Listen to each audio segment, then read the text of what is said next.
Hello to the chess chicos and the chess chicas. Punk is back, guys. The reason for that is because today was the yearly award for the Chess Punk nominations. There were 4 categories: Chess Punk of the Year, Most Influential, Chess Punk. I always forget. Anyway, so Chess Punks is basically an online community of chess players and adult improvers. A really awesome community, and people would be surprised to know how much good stuff is to be found on Twitter that is chess related. And they decided to award a few people who they thought that were helping the community a great deal. And so they created 4 categories, which I clearly am struggling to recall. And based on the jury's decision, I was awarded the Content Creator of the Year award, which makes me immensely happy and proud. And this is a celebratory stream where I'm wearing a punk thingy mabobi. Now, on top of that, I'm doing something quite unique. I have never done either on stream or for the YouTube, and that is that right now in the black trunks, Octavian 4 is actually my student, and I'm going to commentate on his game. And after the game, we are going to go on a Skype call where I'm going to gently abuse him for some of the things that he's done. So let's have a look at this opening first. So Sicilian plays the delayed Alapin with this very cheap trick that if knight takes e4, then queen check wins the knight. Now there are various ways to approach this opening. I like to play here the somewhat less ambitious bishop d7, which essentially forces d3. Knight c6 here allows d4. And the idea is that now after take, if we take on e4, then they play d5. And if the knight moves anywhere, again, the check wins the knight. Now, there is a very long theoretical line, and I'm 100% certain that Stockfish would beat the living heck out of this variation with black. After knight d4, d5, queen a5 check is necessary in order to deny the check. And after knight c3, knight takes, pawn takes. I think theory is knight e5 or knight b8. I can't remember, but it's certainly not taking the pawn. Now, it is possible to avoid all this mess by playing here a very natural d5. And after e5, knight e4. That looks very playable to me. And that's what probably Octavian, my student, should do here. What I'm really scared of is that he's going to play something rather passive like e6. Which is really not in the spirit of the position. And really isn't fighting for the center like you should. So yes, this is going to be an interesting one. Quite ironically, oh my god, we started recording a video earlier on, and his opponent abandoned the game at like move 8 when Octavian was already absolutely killing it. Now this is a typical move that should never ever come up on your list of candidate moves. Like, it's just absolutely incomprehensible. So what's going on? White has quite a large center. You need to contest that as soon as possible. That's one thing. Second, you need to develop these bishops to meaningful squares. I always tell my students, and they often take it on board, and very often... I need to do an update with the clocks. Oh, bugger.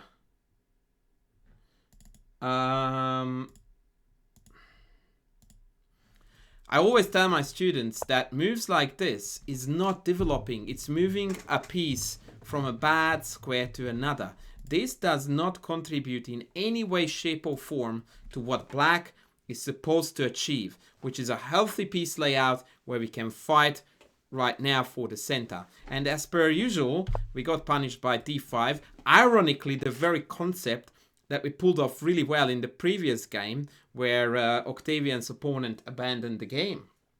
So now knight e5, knight takes e5, d5, knight c3 is definitely a much better position for white. The question is only the degree of the advantage, but bishop d7 is just like an absolutely meaningless pass. So if this is a move that you go like, yeah, I think I would have done that too, then it's time to reflect on what is this actually doing to you. Nothing at all. To give you an idea, even bishop g4 with the idea of d5, then take, and then knight e5 would have looked a little bit more sensible to me, because then at least we are aware of what's going to happen in the center, although after bishop e2 with the check incoming, that looks pretty hairy. I reckon he should have played d5 here for sure. Yeah, okay, so that's a shocker that they didn't take this. So now we can transition into some kind of a weird, I don't even know, Peer/King's Indian, where we take this, they take back, and then g6, bishop g7, castles. And it's not a total disaster, but it's definitely not looking good. And so if you look at this, now we are observing a game of chess between two almost 2000 rated players. And I had been looking at games like this for years on end. And this is exactly why I made my courses such as Center and Development, because very clearly here, Black, by move 8, betrayed both very important chess principles, because this is not developing, and this is not also something that I would call as sufficient central control, right? When our furthest place piece is on the 5th rank to be traded off, and we are extremely passive behind this line. So now we are definitely trying to crawl back into this game. g6 castles, bishop g7, bishop e3, perhaps queen a5, rook fc8 looks like a natural course for the game. I don't mind Black too much anymore. I think it would have been very, very important for White to take this. And work on the double pawns. The fact that when the bishop comes here, it's biting into its own pawn. And e6 is a move that I don't really see executable in those circumstances. Yeah,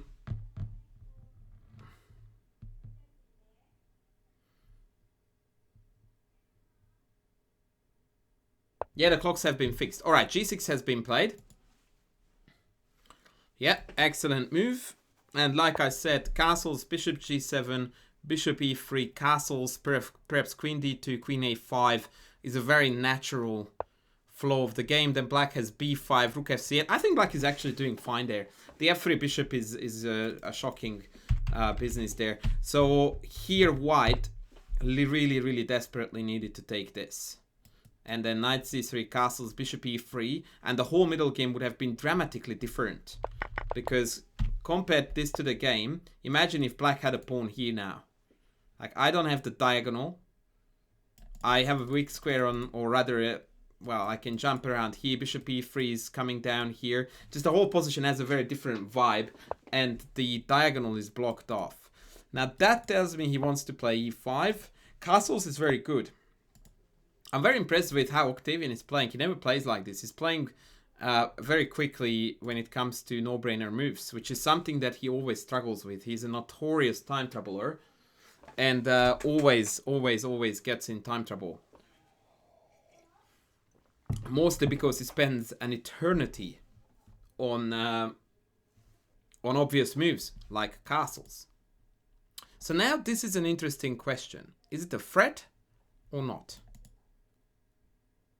And I would say that, yes, it is a threat, but I also would say that there is not an awful lot we can do about it.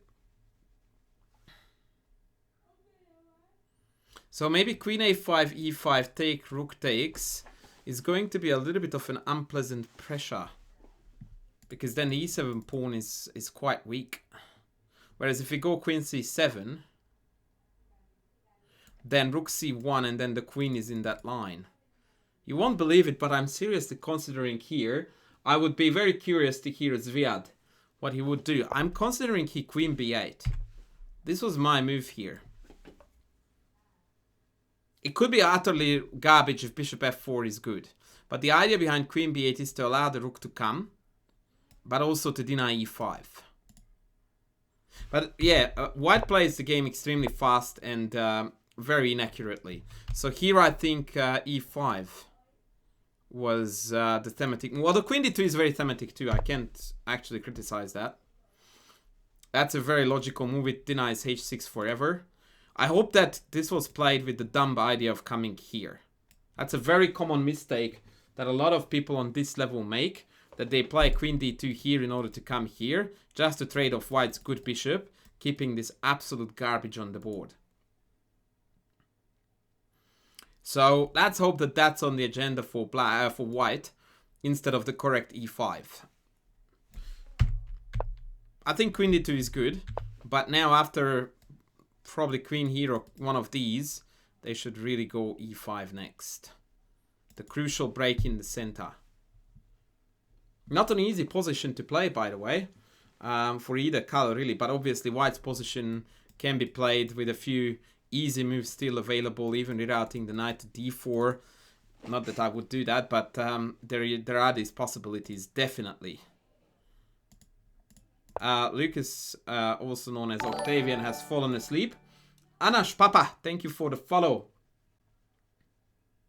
I don't know if queen a5 was an option here. I was very worried about this e5 thrust. I just feel like after e5, if you have to take it rook e5, the white pieces somehow start putting on so much pressure. It's very, very unpleasant. It's very unpleasant. And I really sincerely do hope that this was played in order to come here next. So now, which is bad. So I would do something like queen one of these. You don't need to be sorry, bro. That was a brilliant question. Because actually, oh no, actually, wait. Maybe now queen c7, rook c8, queen b8 is playable, trying to hold e5. I like this. I didn't consider this. So now after e5, take b4. Maybe. I hope that this guy is not listening to the stream, by the way. That would be a bit of an unfortunate event if they did. Ash Mate, recommendation against the Pirts for 2000 rated. Either the Austrian attack with f4 or the f3 mainline setups. They are both very good. Rook e5, b4. It's getting really messy now. I quite like this b5. Perhaps white calmly needed to just respond with a3. Surprisingly. Although then we have a5. I'm very proud of Octavian for finding this. I'm very proud of him for that. What? Hello?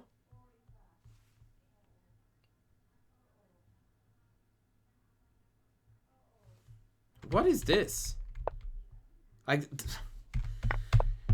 This is just insane. Like, I told you, as soon as I saw queen d2, I knew that he was gonna do this. Like, name the worst positional move on the board. Bishop h6, by far. Like, first of all, now black gets to keep this pawn. Second of all, trading this bishop just helps black. b4 was played, correct, knight e4. And anything just wins for black now. I would actually take e4. Would I though? Because after rook e4, these two are hanging.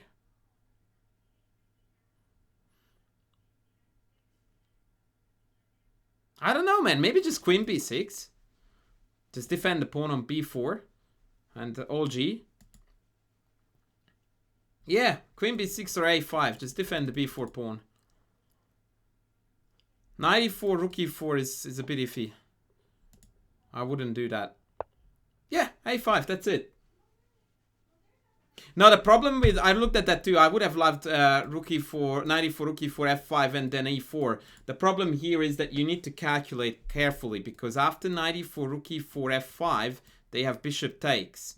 Fe, bishop takes, the bishop slides back to h6, and then it's a very, very messy thing. So take and f5 is very double-edged, because of the possibility of the insertion of this capture here. I like a5. It's calm, measured. If they take, we take back with the pawn, and then the pawns will start rolling. And the d5 pawn is beautifully blockaded by the bishop. We are playing now a pretty good middle game, and I'm very excited to see where it goes. I have no idea when people think that in a position like this, after e5, which is a great move, they have an attack going on here just because they played bishop h6. Like, it's such a weird concept. Did you just blunder away the game? Oh, okay, knight g5 came after the trade. Like, I don't know what even White is trying to do here. I'm honestly, utterly baffled. Like, what is this? Like, I can even play h6 and just kick the knight back where it came from if I wanted to. Or I can just play queen c7 and guard the pawn and then do that. Like, this is a total misunderstanding. It's actually very interesting of the position, because here, instead of doing this, after rook e5, b4, maybe knight e2, it would have been a very interesting middle game with quite decent chances for White. As it is, he's playing for one result now. So it is very, very strange. Very strange. What would you guys do here? Queen c7 or pawn h6? What's the chat's stance? Queen c7. And if rook c1, then queen d6. Yep. No, case closed. Queen c7 here, queen d6, awesome, blockading the pawn. When the knight goes back, we take f5, e4 on your bike. Well, knight g5, like you would do it too. To what end? Like, what's the point of this move? Not only White doesn't want White not have a plan at all after knight g5, but I can just kick you out anytime and send you back where you came from. Like, this move actually makes absolutely no sense. And it might come off as obnoxious in the video, but I can't call a spade other than a spade. Now, Octavian, wake up, bro. Your pawn is hanging on e5.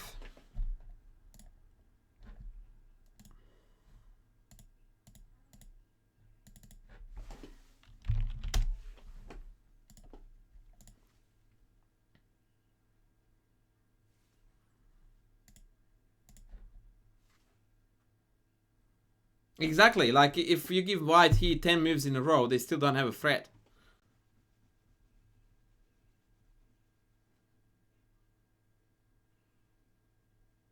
Now, you would logically assume by now that Octavian has also abandoned the game and we are staring at an aborted game, but no. This is how he stuffs up his life.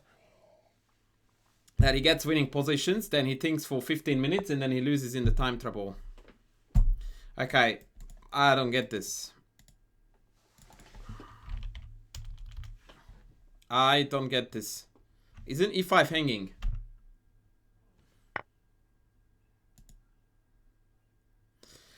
Yeah, these are the things that I cannot, like, I have been coaching for so long and I can't figure these out, like how low-rated people's minds work. Like, I can guarantee you he didn't play queen c7 because he didn't like rook c1. And that's it. Like, he didn't even look into, okay, let's look just half a move deeper. That queen c7 here. Maybe he didn't like queen. Actually, queen c7, queen here, mate, but then h6. Nah, I'm trying to find a good excuse, but there isn't one.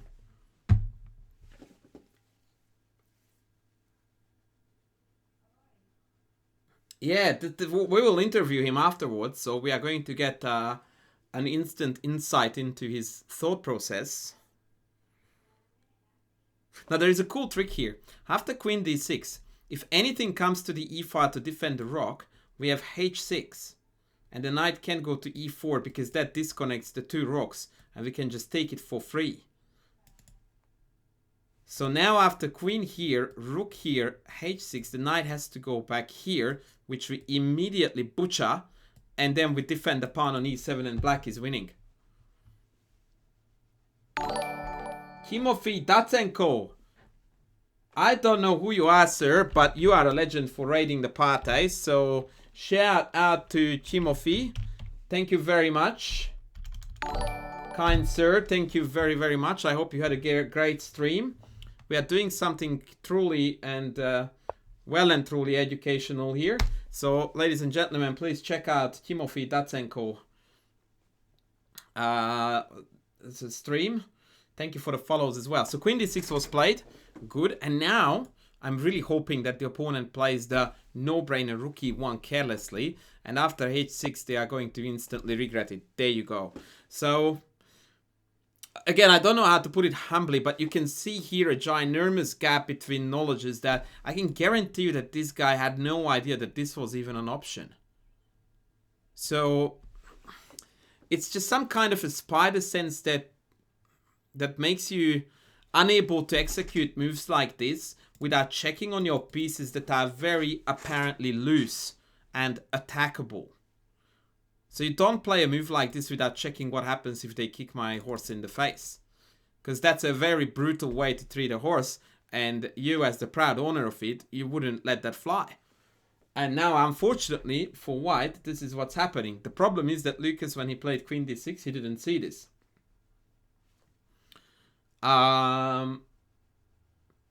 Yes, like this is the story of his games. That every single game, we are in time trouble. I wanted to check his time consumption earlier on. Yeah, this is tough, man. This is tough. This is tough. And he found the best move. Very good. So now knight h3 is coming. Bishop takes his force, takes, and then rook c7, double up, and then penetration. Penetrate deep and shoot with accuracy is our motto, ladies and gentlemen. And that's what we are expecting from the student. Cheers. I don't think he's nervous about me being too critical of his moves because he's my student and has been for a long, long while. And yes, he knows how critical I am.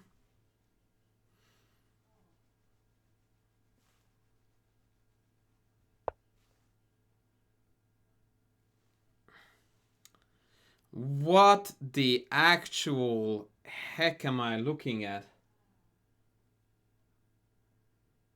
There are a few methods to... You will hear it because I will model it for you, but the way how he played the early middle game when he didn't spend time on no-brainer moves like rook here.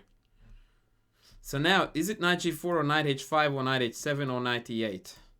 I would probably go knight e8, knight c7. Yeah, and he's not going to do that. Knight e8, knight c7, rook trade. So knight e8, rook takes knight c7. I mean, having said that, unless this... Okay, this is good too. I didn't realize that it has to be captured because if the rook moves, we have got checks. So they have to take, rook in... Oh my god, it's mate in 3. Check, check, mate. Hello? We won. Woohoo! Baby! We won! We did it! We did it! We did it! Checkerino, baby!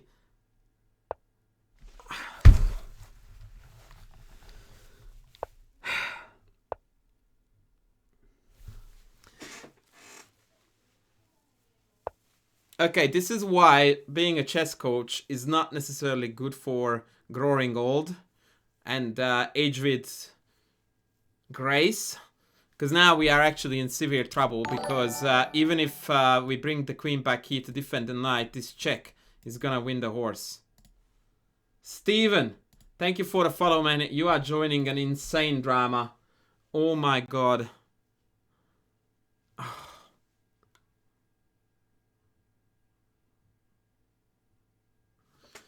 Oh boy. This is chess for you, man. This is chess for you. Just one mistake and you cark it. Crikey, man. Crikey.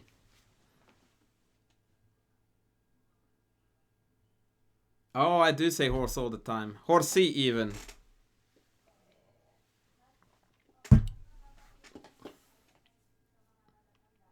That man is an absolute heartbreaker. And now he's just throwing the game away for... Yeah.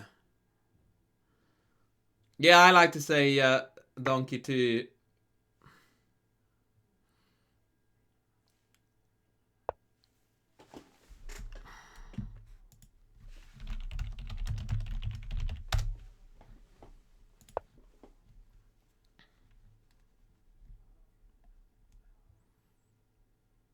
And then he goes king d1. Can you believe that?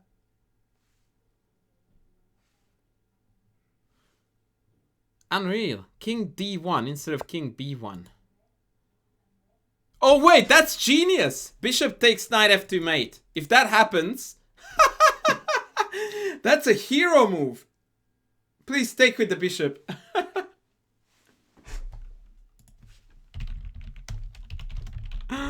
Oh man.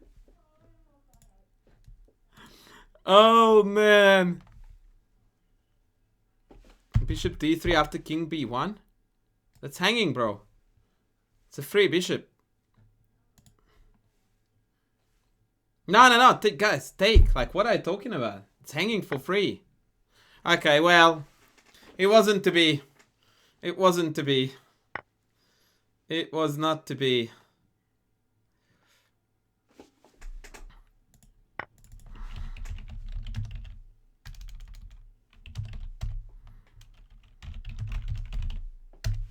It wasn't to be. Okay.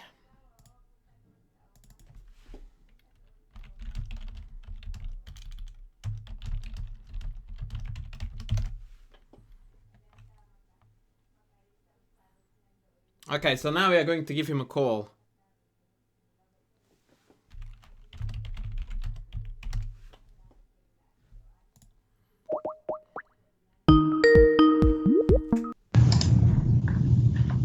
Dr. Opacic.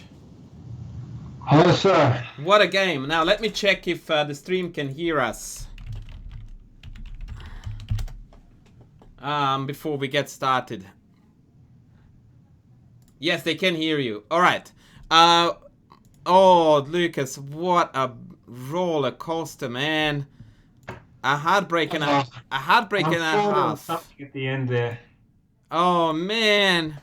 Right. Okay. Well, I want to be gentle because this must have hurt, and I also want you to continue this after this. I will cut the. Actually, I will record the next one too in case we do too. So, opening. What a cluster disaster this was, man. We discussed this here that you can play here knight e4. Wait, I need to go on an analysis board. I was worried about queen a4. No. I know there is something there with queen a4. No. Listen. D5, you go check. Ah, okay. This is the theoretical line, and then after knight c3, take, you can move the knight away. But what I would do rather here, if I were you, after d4, is simply play d5. And e5, knight e4. Right? Because we are warriors of the center. Now, what? Yeah, so I Hello? I'm sure that was bad, right? Well, the funny thing is that you're saying that you're sure it's bad, you know it's bad, yet you did it. So, yes, it is bad. You knew it before you even hovered over the bishop with your mouse that it was gonna be bad. So, you had to deal with d5. It's that simple. You can't let this one come in. Yeah. It's that simple. Okay, now after d5, knight e5, of course your opponent should have taken this. After which your position would have been pretty bad, because compared to the game here, after g6 you will have a totally garbage bishop. Yeah. However, he goes cuckoo because he played the whole game in 10 seconds. You took, and at this point you started playing fast, good chess. These moves were all quickly, fluidly played. Look at your time. Unfortunately, chat and YouTube can't see it. So g6 was a minute, but then bishop g7 was instant, and castles was almost instant. Now, you need to be aware of the fact that you're slightly worse here. And the reason for that is this constantly pending e5 push. So I was actually thinking that in this position, I would have played this. Or at least I would have considered this move as an option, because I don't know if it's good or not. Probably not. But you need to respond to e5, and queen c7 is strongly met by rook c1. And what queen b8 does is that it allows also the other rook to slide to the c to start trading there. It's an ugly move. I am not going to deny it. But this seemed to be a little bit oblivious to this incoming e5. which really concerned me. Were you aware of the fact that this was coming? Well, I thought I would just take it. And after rook e5? Like, no kidding, you would take it. We all knew that. But you do realize that now there is a tremendous amount of pressure about to pile up on this pawn, which you can't really push. The knight can't really move because e7 is hanging. So overall, it's just a little bit of an unpleasant story. Yeah. Right? Yeah. So, but okay, this is fine. So he plays queen d2, which is obviously telling you, well, not obviously, but there is a quite solid hope that he's going to go here. Bishop h6, yeah, but I didn't think that was like... That is terrible, right? Because it trades this great bishop and leaves him with nothing. Yeah. So bring on the bishop h6 like he did. I didn't mind b5, actually. It's a very cool way to expand on the other side. He plays e5. We took it. Awesome. He doesn't take back. He should have taken back. I guess after b4 it would have been a mess. He plays bishop h6. We play b4. He goes here. Beautiful chess, man. Absolutely awesome chess insofar. We go a5. I was also looking at queen b6 here. Because I like developing pieces. You must have heard that somewhere before. But fine, a5, whatever. He goes take, knight g5. Now, at this point, I'm falling off my chair. And frankly, so should you. What is the purpose of this move? Well, I admit I wasn't sure. Is there anything hanging? Yeah, so... Yeah, e5 is hanging. I mean, dude, like, it's really not that hard. Like, queen c7 and they can resign. Chess Potty, thank you so much for the raid. Shout out to the one and only Chess Potty. Thank you so much. I hope that you had a fabulous stream. I am currently busily going through a game of my student. Like, are you telling me you didn't realize that this was on? No, I didn't. I was distracted with trying to figure out what he wanted to do with the knight. And yeah, look, it's one of these. But mate, it doesn't make any sense because for someone of your level to be able to recognize that that knight does sweet bugger all takes 20 seconds tops. Actually, no, it doesn't take that much. It's a blink of an eye for someone of your caliber, not mine, yours. Like, what is this knight doing? Nothing. Like, it has nowhere to go. Your e5 pawn is hanging. Like, you sat on this position for an eternity. This breaks my heart. Yeah. Like, queen c7, game over.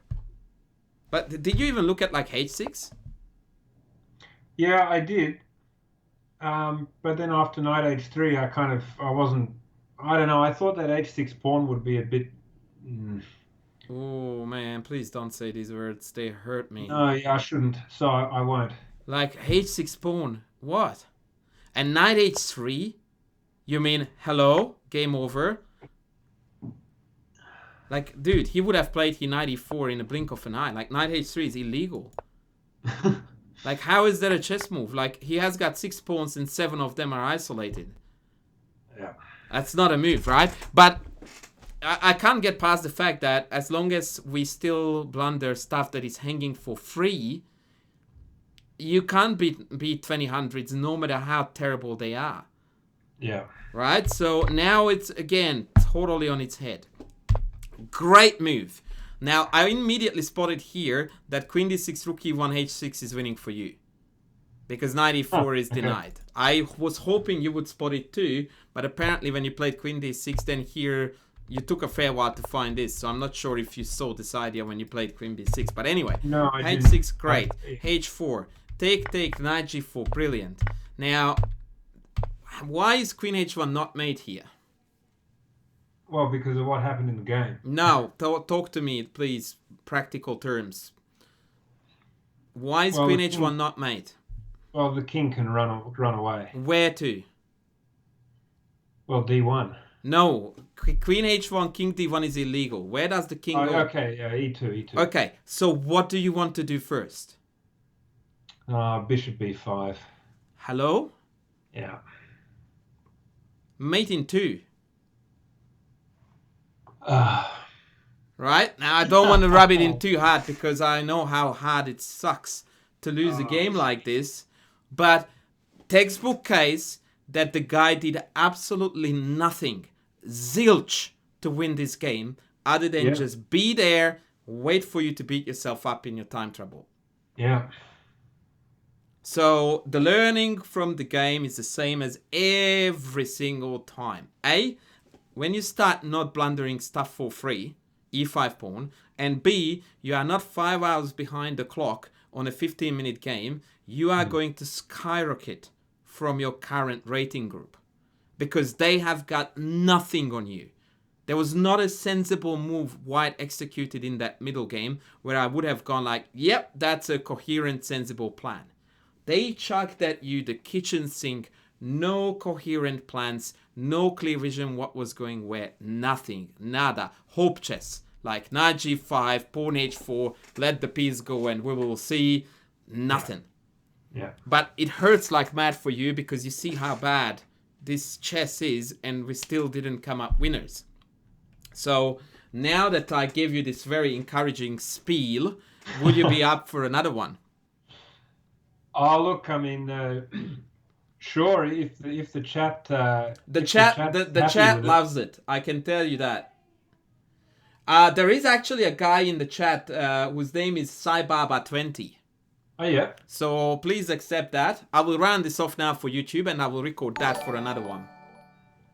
Okay. Okay, so thank you. Let's stop the call and you can take that challenge in 30 seconds. I will actually send you a message on Skype and we'll go from there. Thank you very much. Thanks for YouTubers for watching it. I hope you guys liked it and found it instructive. It's something new. This is usually a bit of an insight into my coaching, which often is bordering the cruel, but we have been already enough times to know that it's not cruel for cruelty's sake. So thanks for watching. I hope to see you back soon. Bye.